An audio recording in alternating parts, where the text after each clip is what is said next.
Once there lived a greedy hippo. He ate the food of all the animals.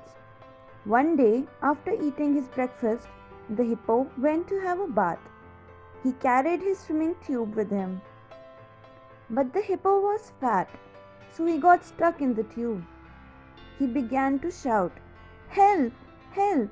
Please pull me out!" The animals heard the hippo crying and rushed to pull him out. The animals pulled and pulled. Finally, they succeeded.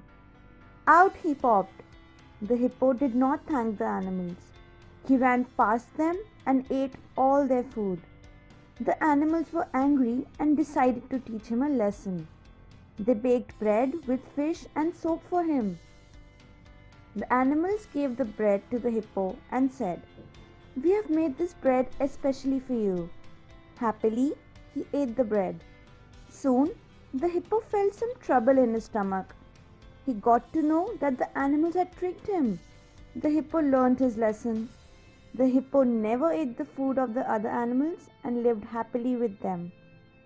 Moral of the story: never be greedy.